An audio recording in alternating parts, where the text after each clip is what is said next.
Capable City Clerk, Ms. Lisa Lambert. This is the pre-meeting of the Mobility Council Tuesday, November 22nd.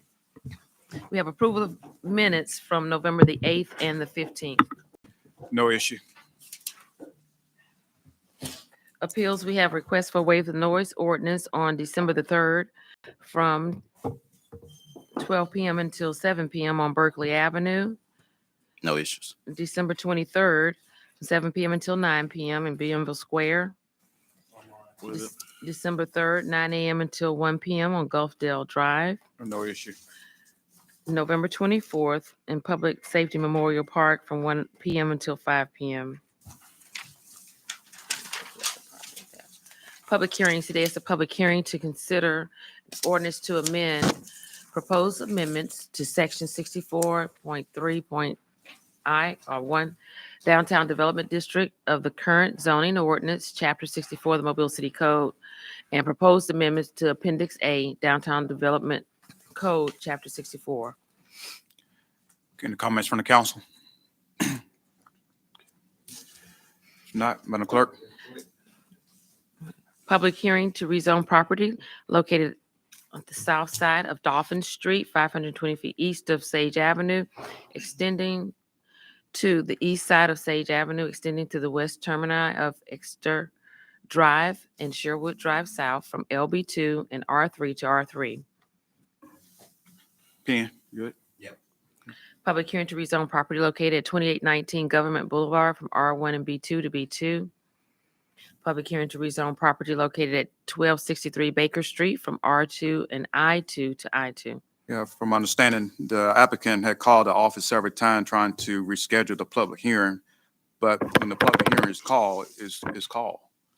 We cannot reschedule it, correct? Right. Yeah. If he had called us before, we could. You said what now? If he had talked to us before that, we could have. The agenda was printed? Yeah. Okay, then, but once the agenda is printed, Mhm. okay. Yeah, so we got to have it, And it's published. But- It's already published. It was published for that date. Mr. Carroll. Right. I mean, we can't postpone the public hearing, but if there is a change that is needed, then it can be re-advertised once it's put on the agenda and we go back through the same process. So, as long as we take no action on the ordinance, and then when the ordinance is first put on the council's agenda, it's going to be laid over by 1 week anyway. So, we've got time to address any issues that need to be addressed. Madam Clerk. Presentation of petitions and other communications to the council. Michael Pierce, update on the Housing Authority. Zachary Huey, Darren Wesley Hall, Compassion Act and Ordinance 01062. Reggie Hill, sponsorship request for chapters 38 and 46, an itemized overview of resolution ordinance presented last week. Ordinance is held over 01043, ordinance to define the City of Mobile Central Business District. Guys, taking in the whole city as this is written is not going to kind of do what we need to do. I've talked to Gina. By some state ruling and the way the state works with connectivity and things like that, we're going to have to do a smaller central business district out in Gina's area with another central business district downtown in order to make this work right. So we need to kind of work on the language to find the area that reaches Gina's area so that everybody can be incorporated into this, and also keep the boundaries that we currently have to do it. I found this little hiccup late yesterday afternoon and hadn't had a chance to reach out to our attorney to so that we can get that language corrected. So what I'm probably going to do is there's 2 of these, I think, on the agenda. Should only be 1, but we need to just. How much time you gonna need?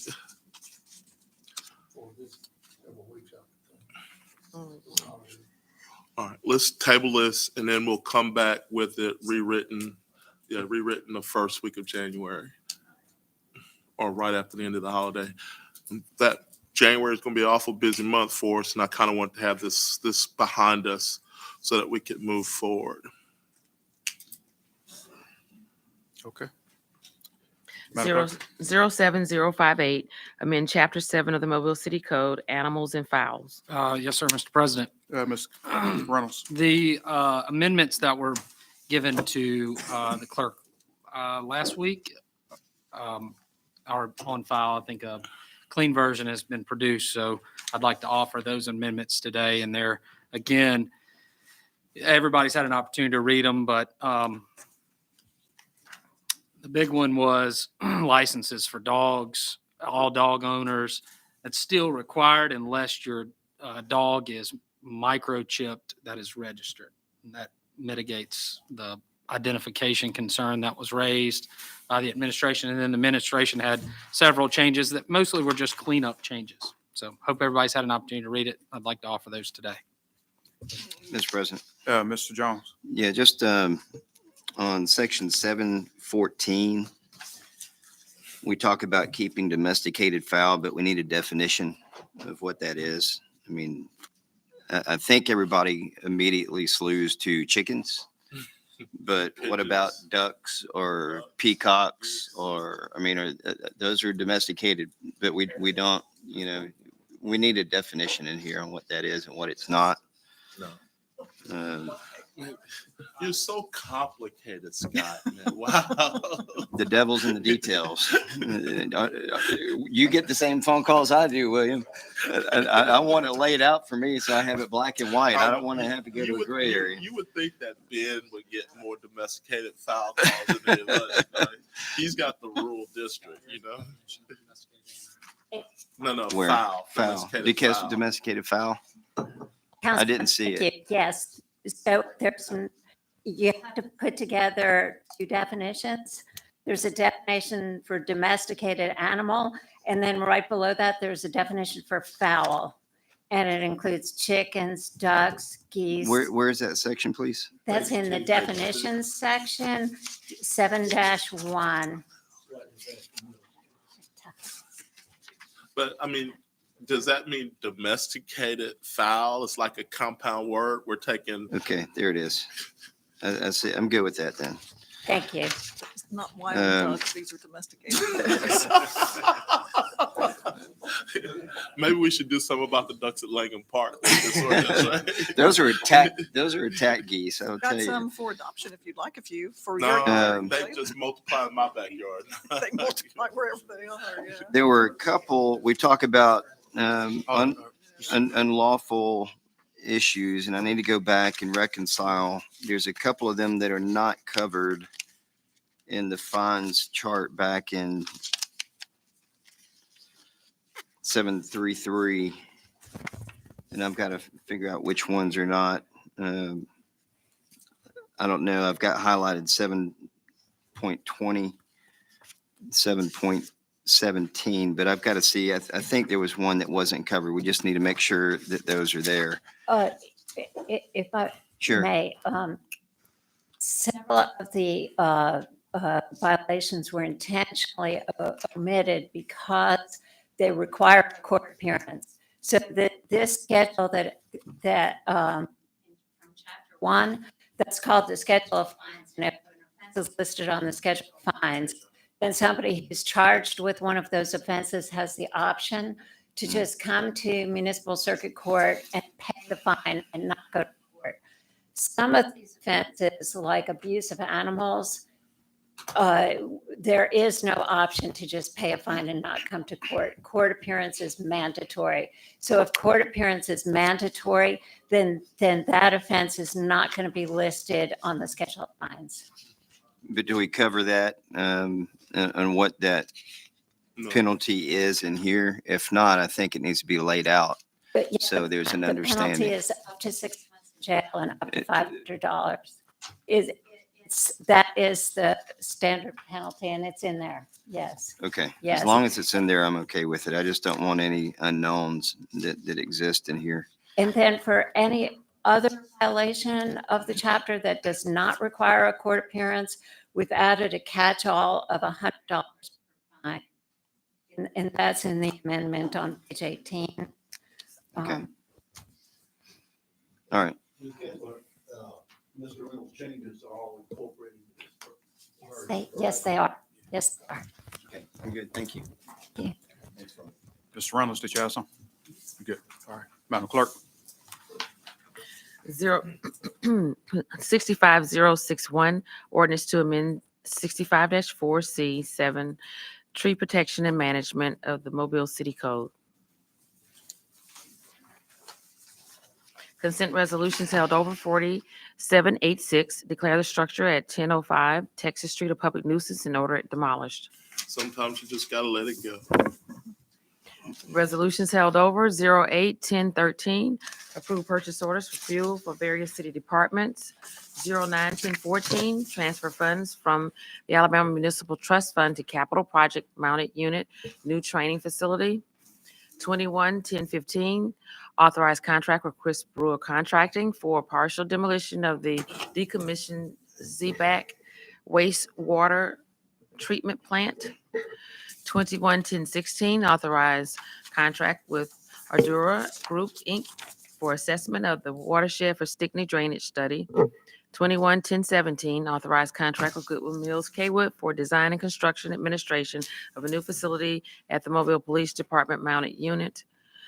601018, approve amendment of charter documents and bylaws of the Mobile Airport Authority. What's going on right there, Mr. Woods, Mr. President? That's it too. That's to add the two people. Yes, Mhm. that's right. This is what we talked about last week, where you're adding 2 additional people, going from 5 to 7. So this is the legislation that allows the ad. Then the appointment of the ads will come later. That's correct. Next week, go to full council. It'll be, we'll submit those to the clerk Wednesday. Ordinances being introduced, 01062, ordinance to authorize operation of medical cannabis dispensing sites within the city limits of the city of Mobile. Mr. President, Mr. Jones? yeah, we are going to have a Public Service Committee meeting on this on the 28th. I've gotten a 28th. of November on Monday Yeah, at Monday. 2 after p.m. Thanksgiving, yeah. I'm still confused as to why we're doing this and pushing this. I mean, it just makes no sense. I've looked at the regulations. I've looked at the state ordinances. I've looked at the state codes. I've talked to professionals in drug education. I've talked to public safety leaders. We talk about a safe city. This is going to do anything but make us a safe city. We hear all about the regulations on this site that's been built where they grow this, they process it, and they ship it out. But that's not the problem. The problem lies in the dispensaries, in the non-regulation of the dispensaries. The problem lies in the fact that the commission, and we'll have that discussion. There's going to be a member of the Cannabis Commission on Monday at this meeting. And they're not prepared to answer how we're supposed to enforce this. The problem lies in the fact when you go sit in the city gun court. I don't know if any of y'all have done that. I did that about a month ago. 90% of the kids that's sitting in there are 21 or under. Most of them are black. Almost 80% of the gun issues have a marijuana issue attached to it. And that's a fact. Just out here Friday night, if you were out here, you smelled marijuana. And if you didn't, you ignored it because it was there. You look at our police blotter from this weekend. Trafficking in synthetic marijuana, certain persons forbidden, attempting to elude, pistol carrying without permit. Possession of marijuana ×2, pistol carrying without permit. Attempting to elude, pistol carrying without permit, possession of drug paraphernalia, and marijuana. And all we're going to do is make it worse. One pill is a felony charge. We are creating an environment of anything but a safe mobile. And that's on our hands. And I will not be a party to it. Mr. President, Mr. Reynolds? the big issue I have here is timing, really. I mean, here it is the week of Thanksgiving. It's being introduced, and then everybody's going to go on holiday break. And then on Monday following Thanksgiving, some people have returned, some people have not. We're going to have a public service committee meeting or public safety committee meeting. And then we're going to try to vote on this thing the following Tuesday. I mean, it's like, are we trying to do this under the cover of night so nobody can come down here and give their feedback? And then also, in order for people to sign up to speak at that meeting, their deadline is shorter than normal. It's this Wednesday rather than Thursday. So, I mean, I just looked at our calendars. It looks to me like there's a better date to do this whole thing, to December 13th, have a committee meeting. There's an open date there. That's the only open date we have. If we're sticking to Tuesdays, if we want to have it a different day, we can. But, you know, my suggestion would be to do this not under the cover of night, to do it where we get all the feedback from everybody in the city, everybody who has an interest, and go about it in a deliberate way that allows also the Cannabis Commission to, you know, address additional concerns or issues that come up. And maybe we can get some answers, you know, about taxation and zoning. I mean, there's no zoning associated with this. It just says we have the ability to do zoning, but where can a cannabis dispensary operate?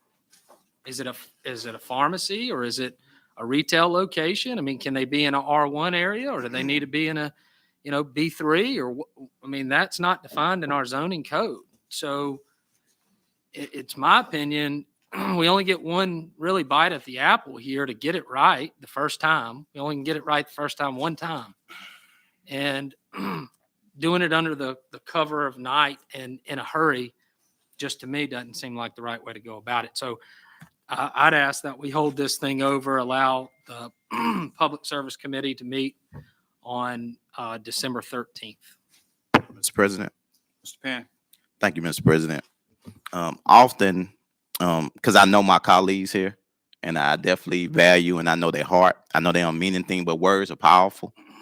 Words are, and sometimes, and I know Councilman Jones, his heart doesn't mean sometimes what the words people can take away, but I just want to kind of bring some clarity. When you made the statement that 90%, and that's based on your view of the day you went down there, and you use blacks connected to marijuana. All races are using marijuana. It's not a black thing. It's not a white thing. It's not a Hispanic thing. It's all over.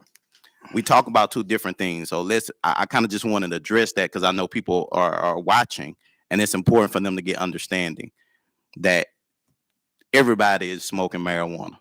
So when we say we smell it, you smell it in any neighborhood. I can go in black, white, I smell marijuana, right? So it's not a race issue. The second component is we just got to be honest here. Sometimes it blows me away that we're looking at, we sell alcohol, and when I see problems, it's people who are drunk, not high. It's just being real. I never seen a high person go start a fight. They over there chilling in the corner. It's the drunk person who up there acting a fool, talking all this noise, and we're talking about family, and we got alcohol sitting all on the table. And I'm sure if you ask the police, the problems with shootings and fights all probably start with alcohol. I'm sure it's more than alcohol than marijuana. I think sometimes we just got to be honest here and just and put it out on the table. When I was in college. Now you can act like you weren't in college, but I was in college. And in my college days, we did things. And it was the people who was drunk who caused the problem, not the high people. Now, this is a different situation because this is medical marijuana. So we're not even talking about legalizing people just going out and smoking. But I do agree with my colleagues. We need to make sure that, and that's what having a discussion and make sure we're putting some things in place so we're prepared if this was to be approved. I think we need to make sure that it's new. People not used to it. People are afraid when they're not have understanding. And so we should educate. So I believe that in this process, we should educate, but at the same time, we need to be mindful that it's some things that we already have that's legal, that's causing a lot of problems in our city. Thank you, Mr. President. Mr. President. Mr. Jones? Yeah, just, I don't disagree at all with what Corey said with regards to everybody's using marijuana. Two things with that. Number one, go look at the statistical data from the jails, and my point will be made clear. Number two, just because they're doing it doesn't make it right. It is illegal. Being drunk is illegal. Smoking a joint is illegal. And we're here to uphold and defend the laws of Alabama. Full stop. Not to make excuses for it, but to Ben's point, in our ordinance, BC says the location and operation of dispensing sites within the city will generate employment opportunities in and local revenues for the city and is therefore desirable and in the best interest of the taxpayers and citizens of the city. Really? So is human trafficking. Oh, my God. Making money. So is selling drugs making money. This is illegal. Medical marijuana is a farce. There is no difference between medical marijuana and cannabis. It's all the same thing. Go ask any professional in the drug education field. Mr. Carroll? And yes, I'm not done. Here's the reason it's on our agenda today. Because the Cannabis Commission put a process in place that anybody who wants to get a license must have an application submitted by the end of this year. And there's folks in this city that have a ton of money invested. I've heard 20 million, 30 million, 40 million invested, which means that money is at risk. And if we don't have this ordinance approved and through by the end of the year, their application is null and void. So this is all about $20 million. This is all about $40 million. This has nothing to do with what's at the best interest of the city. Because this is already being done. I talked to one of my constituents yesterday who normally comes down to city council meetings, and she is terminally ill. Asked me what's going on in city council, and I told her about this.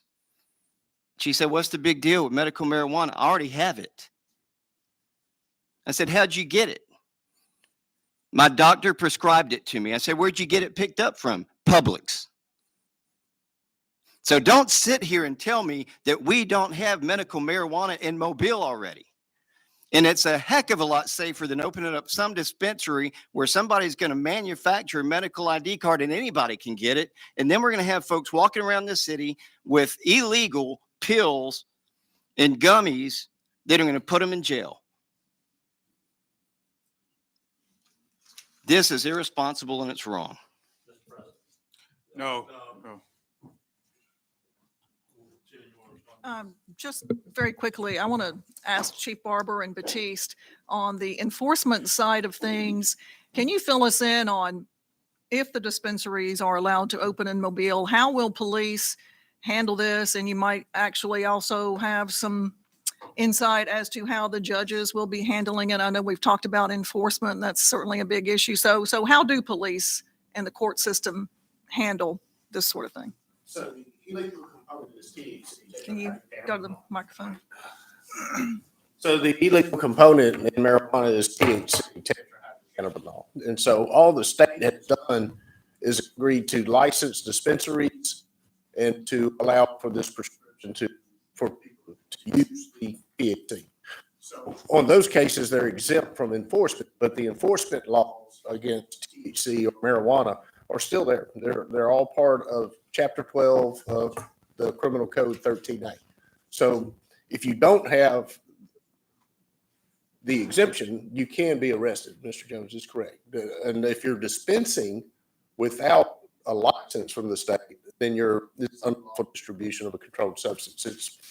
It still remains controlled substance. It's Schedule 1 controlled substance, and so it's still enforceable by the police if you don't have the exemption or the medical prescription for it.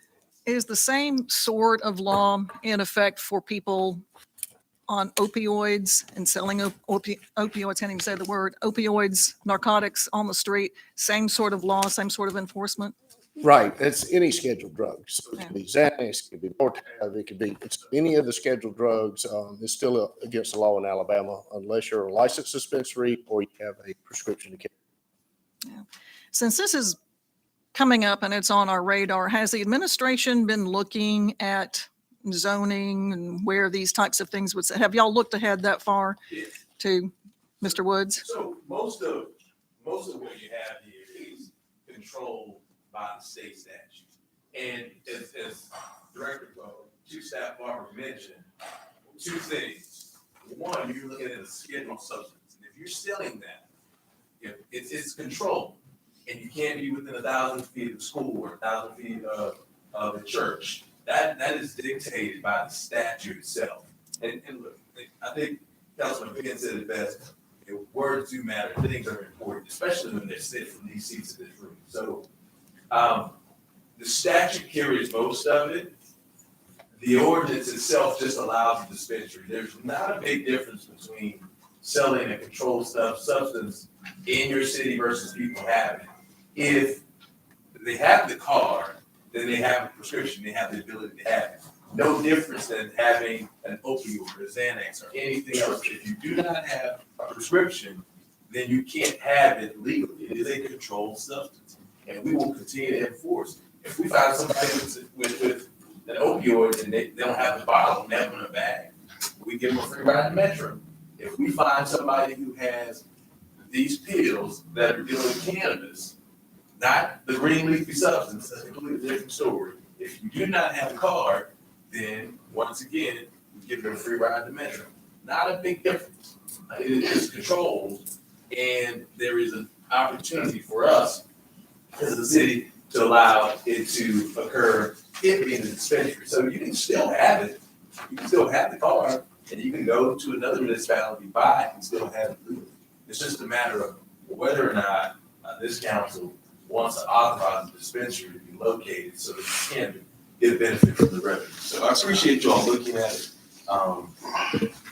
And I'm more than willing to answer your questions. We have invited both a person from the commission and a person from the Medical Cannabis Association to come to your meeting at the 2:00 hour on the 20th. We're gonna spend 4 more minutes on this. Okay, Mr. President. Hold on for a minute. Hold up. So we have a committee meeting Monday at 2:00. Gonna be Mr. Carroll and Mr. Reynolds, and we're gonna move on.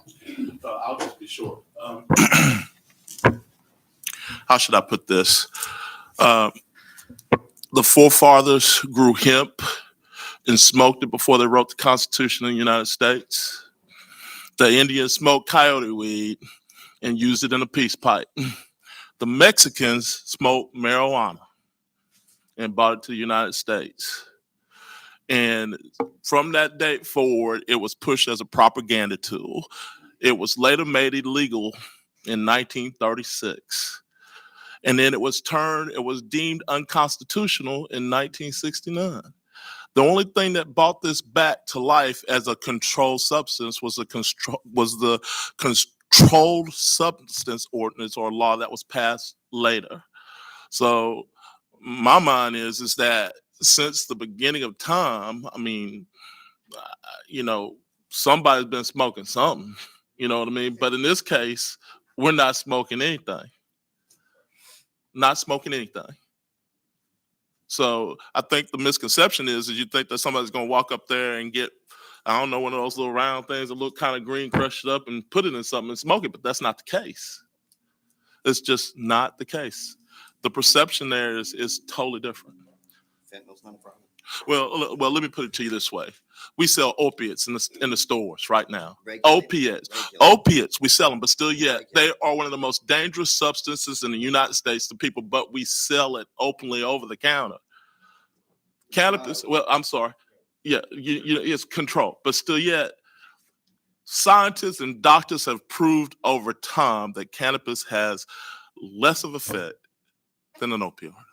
And we can discuss this at length as we go forward. Mr. President, Because I'm we not We I'm do- not getting into the merits of legal, not legal, who smoked it, who or taking pills. I'm just saying what we are in control of as a city and what we should be paying most attention to are the things not only that we do ordinarily, but also what the act that was passed in the state legislature authorizes us to do. And one of those things is it does not prohibit us from adopting zoning ordinances. So, steel production's been around forever, and all these various industries surrounding our ports. That doesn't mean that we want to slap a steel mill in the middle of Cottage Hill and Hillcrest. It just simply means that there are places for it, and we should probably consider those places and have a good handle on those places prior to us foregoing our opportunity to intervene and handing off our citizens' rights to the Cannabis Commission, which, by the way, if you haven't seen it, there isn't a whole lot of representation of the city of Mobile on the Cannabis Commission. I mean, it's full of doctors, farmers, bankers. There isn't any school teachers. There's not, a whole lot of judges and other folks. There's one judge and one guy from Aaliyah. The rest of them are doctors, farmers, and bankers. People to make money. So to say that if we're not going to adopt our regulations fully, we're just going to enact it now is, I think, a mistake. If we're gonna allow it, which I suspect that we likely are going to allow it as a city, it seems that way. Why don't we take the time and get it right first, rather than enact it, defer our rights to the Cannabis Commission, who has no representation of our city on it, and then have to come retroactively amongst a whole lot of public pressure from advocates and everyone else to try to change our ordinance after somebody's already spent $20 million, $40 million in a location. I mean, that just doesn't make sense. So what's the point of rushing this through between now and the end of the year to accommodate a few, and then also doing it not just between now and the end of the year, but doing it under the cover of darkness and not allowing the full public comment to happen? So I again say, look, let's get it right the first time.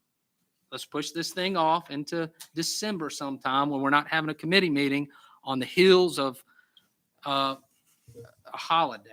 I just think that's the best way. It's going to serve our citizens the best. And that's really all I have to say about it. Ms. Lambert, Wait. Ms. Lambert, Ms. Carroll, Wait a second. Monday. No, Monday, Mr. President. Monday. Ms. Carroll, Ms. Lambert.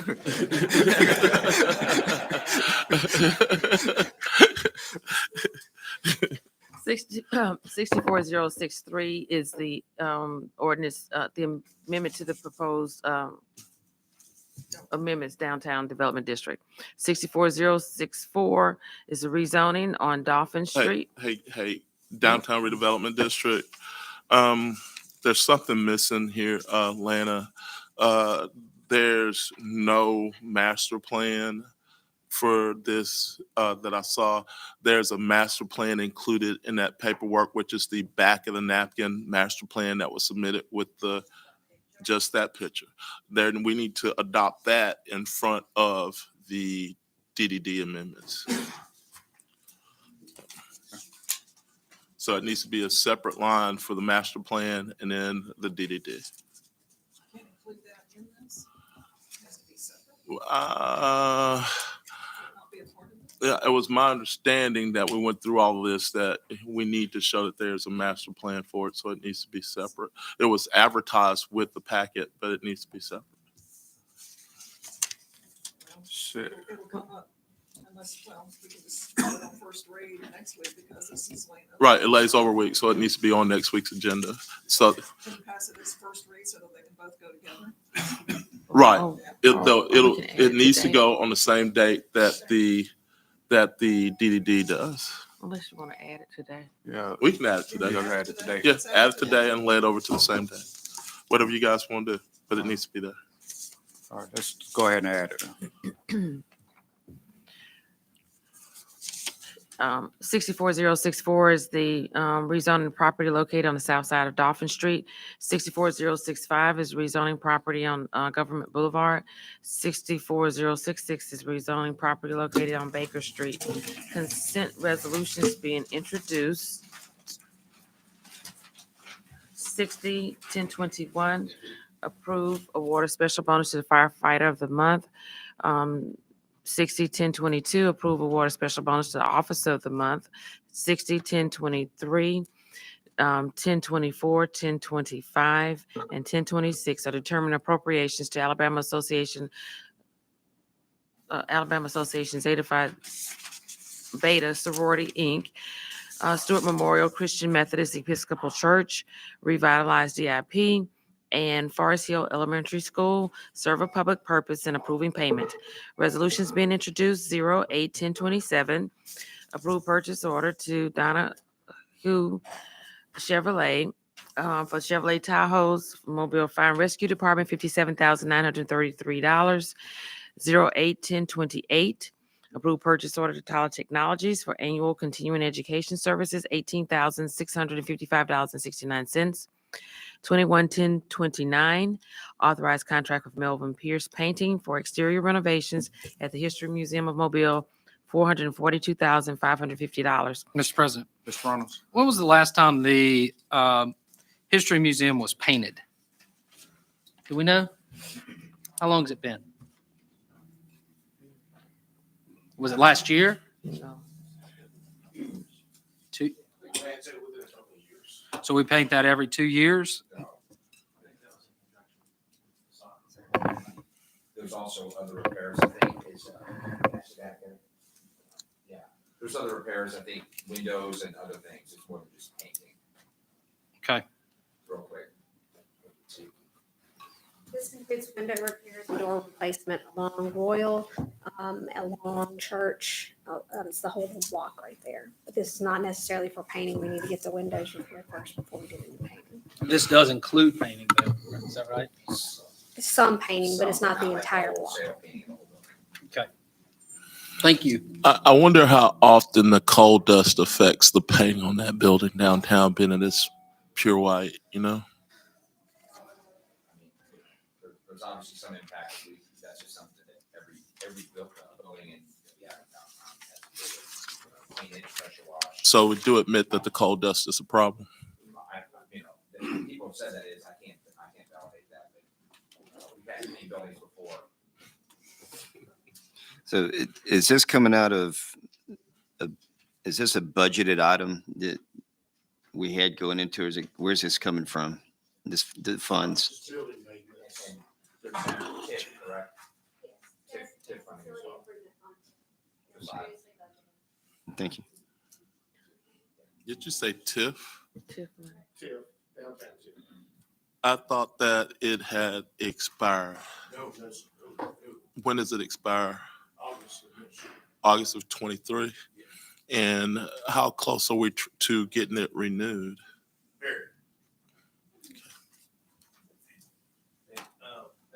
Mr. Chairman, Ms. going Ward. back to number 13-40786, administration has a request on that one. That not go forward. That's one of 2205 Texas Street. That it not go forward? Why? You found somebody to do the house? Absolutely not. Gary Jackson can speak to exactly what happened. Good morning. Gary Jackson, Municipal Enforcement Program Coordinator. Due to the finding now being abdicated, the project has exceeded its 120 days. Just gotta re-advertise. Enforcement, so we will have to re-advertise the documentation to the owner. 4786. Consent resolution held over. So We'll just table table it and then let it come back up. Maybe it gives the homeowner a chance for a miracle, huh? Madam Clerk, 60, 1030, and 1031, approving settlement agreements and release of claims. 41, call for public hearings. 411032, call for public hearing to consider approval of a certificate of public convenience and necessity to Bethel Non-Emergency Medical Transportation LLC to operate a non-emergency medical transport service scheduled December the 6th. 401033, call for public hearing to rezone property located at 6137 Todd Acres Drive, from RA B5 I1 and I2 to I2, scheduled December 20th. Announcements. anything from the council? Yeah, Mr. President. Mr. Jones? Yeah, received a phone call from the husband of a public library employee, and they stated that the city of Mobile is no longer paying those individuals. Can somebody come and explain to us what's going on with that, please? I'm sorry, I need that repeated. I didn't know what you said. The payroll for the Mobile Library are no longer, they were told that they're no longer being paid by the city of Mobile, and their insurance no longer is applicable. So what, I'm just trying to find out Sure. what's going on with that, and is this part of our budget? Why are we doing this? What's the onus behind it? What was the path to get here? What was the decisions behind it? So sure. So about 3 years ago, the city of Mobile started to clean up how we work with the component parts. So the Mobile Library is not a department of the city. The employees of the Mobile Library work for the Mobile Library. We do not hire them. The council doesn't hire them. We don't fire them. We don't vet them. We don't control their policies. We don't control their procedures. There's often confusion in large part because people say inaccurate things and they're not held accountable for them in public settings. That's happened for a number of years. And for a number of years, there's been a drumbeat that they're city employees. They're not. For all the reasons I just mentioned, we went 3.5 years ago and started separating different components. In that separation, that we also found that there was a way for us to put less stress on our employees, particularly our HR department, in dealing with, say for instance, retirees and entities that were associated with us. And so the fact that they're not being paid in the processing of the payroll, that's patently inaccurate. So we're still processing that, but we are moving towards getting them some help or letting them find somebody who process their payroll, so we no longer do so. And then on the insurance, effective January 1, the administration has made a decision to separate so that we no longer process their HR or process their 1095s or any of those things, because we are a self-funded plan, a government self-funded plan. And Blue Cross Blue Shield is actually a third-party administrator. So we sat down with the leadership from the library, discussed this, introduce them to the same people who administer our plan so that they can go forward with their own. I guess I'm just confused. How can they not be city employees, but they get checks from the city of Mobile? Where's the money coming from? The money comes from their general fund, and I think Mr. Jones makes the most salient point. So there's even confusion among people who are in the know, in the council, who asked a question like that. And when I have to go in front of a judge and explain that certain entities are not city employees, it's very difficult to make a compelling argument when you have us processing their payroll and they pay us to process their payroll. I think it's $400 pay period. But when they're getting a check that reads City of Mobile, and they get pins of 20 year, and they show up at your meetings and say, you just gave city employees a raise, Mayor, City Council, we want an increase, it becomes very difficult to say, you're not a city employee without that separation, when they're actually not city employees, and there's good reason for that. And so to alleviate that confusion, especially from a legal standpoint, we've been going through the separation process with a number of different. So what makes the library employee different than the Mobile Museum of Art employee? The Mobile Museum of Art employee works for the city. They're city employees. That's the question he's asking. But these guys are getting checks from the city of Mobile. Doesn't that legally make them? I'm It's just confusing. That's the problem. That's it. It's just confusing. We are doing their payroll, processing the payroll for them, but they are not city employees. This all came up Yes. when raises were enacted, and the library employees wanted to know why they didn't get a raise like all the rest of the city employees.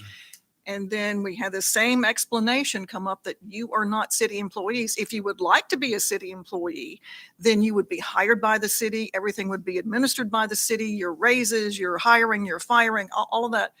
And that's where it stopped, because the library makes those decisions. The city does not. So it's just confusing. Right, and we do actually hire the art museum. Yeah. Those people work for the city. So if they get into an accident, then we follow our protocol. Or if they do something out of order, then they have to go through the chain of command dealing with the city, and Director Barber or Chief Barber is able to tell them what to do and not do. Mobile Public Library would have no say in what those employees do and don't do whatsoever. If you don't hire and fire, and we don't need them. Just a couple of considerations. Mobile Library is not unique to the city, right? I mean, they're in Fairland and Centronale, but we do provide about 80% of the funding to that system because most of the library is in the city. And so it's, And there are to your question, Councilman Jones, is that we are funding the library. We're just separating the payroll and from the city payroll for our employees. But the difference is with city employees, we have the ability to hire, discipline, to fire. With the library employees, we do not. We have no control over their policies, procedures, the hiring, firing, or anything else. But we do fund them. And we did increase their funding this year. We're just separating them from city employees. So let me ask this question then, based on that. If we're going to cut them from our insurance and their insurance increases, is this not going to cost the city more when they come and ask us for an increase in funding to cover the difference in the insurance?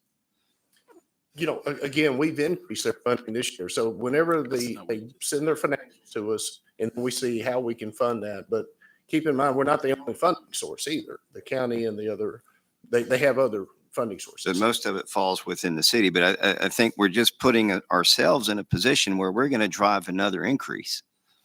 When we take them off of our insurance and then there's going to be an increase there, then they're going to look to cover the cost of that increase.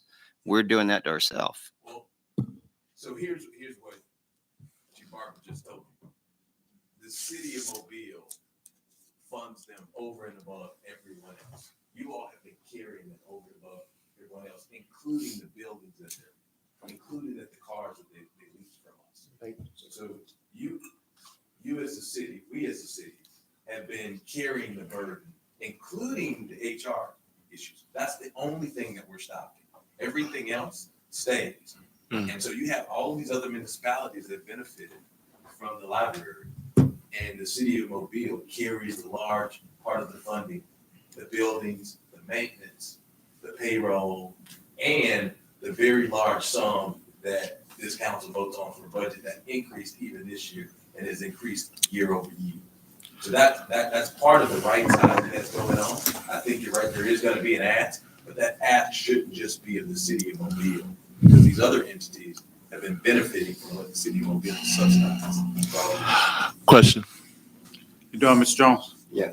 Carol? How does the library receive its funding? Is it in the form of performance contract? So and it should be listed under the performance contract section of the budget, right? So so they're getting a performance. Go ahead. I think so. I think it's a performance contract. No, I'm about to get you. That's, but go ahead. It's not a performance contract. So where does it show in the budget? Bothering me to that, but I can tell you that we do give them additional funding every year. Every year it's increased. Every year, city Yep. employees. Well, my point is, council, is that the library doesn't show as a performance contract, which shows as a separate funding mechanism for independent entity from the city itself. It shows in the city's operating budget, which means that it operates as a part of the city itself. So if we're showing it in I think it doesn't show in the capital budget, and it does not show in the performance contracts. So the only other place it could show is probably within the operations of the city. So if it's showing within operations, then everybody at that time looked at it as part of operations of the city. So I can tell you this, it is not a city department. There's a difference between, and this makes a point, makes a very salient point. If there's confusion among the council and you have city council people in the recorded meetings saying it's part of the city, it's really difficult for me to go in front of the judge and say it's not if there's no separation. But my question again, if you were in front of the judge, first thing you'd ask, is it operations or a performance contract? Right. So in this case, It's operations in this because case, it's it's a- operations. They're city facilities. By Well, statute, yeah. we do have A city facility would fall under capital and maintenance under capital. The people within it would not fall under capital. So we're talking apples and oranges here. I think it's So- the running of the facility, is it Well, not? I'll tell you Yeah. this, we do own the facility, and by statute, we do have to provide funding. Okay, that is one of the things that we need to clean up. That's one of the things that we need to clean up. Those type of separations are out. I think one of the confusing things for everybody, council members and people in the public included, is a lot of our departments and facilities have different setups. Everybody is not the same across the board, whether it's the museums, Gulf Quest, even Mobile Botanical Gardens. You know, we own the actual properties, but yet the operation of these are set up differently in a lot of different ways, but yet we fund them either through a performance contract or other areas of the budget. So it does get confusing, Well, for sure. if they're going to be considered outside the city, then they should be just like any other operating entity outside the city under 100% performance contract. And any maintenance to the building should be under capital or projected capital. And that could be looked at. What I'm about the sure, as jail? far as changing. Jail's owned by the county, Okay, we just and, help. and that's totally About the different. juvenile court. That's also owned by the county and under a different situation. Well, they're all under the same So, spot in the budget. so if that's the case, then we need to separate from all of it. So understand this, that has no legal significance. I understand that people are saying that, but it has no legal significance. But we do need to make sure that even to any stranger, not even the city councilman, that there's no confusion. Jesus, Yes, I wish he would. today, today, Puff the Magic Dragon has never been louder or clearer in my foggy head. It's been one confusing day. Anything else from this council? Anything from the administration? If not, we see each other at 10:30. Hey, thanks. That's mine. I just dropped it. Thanks.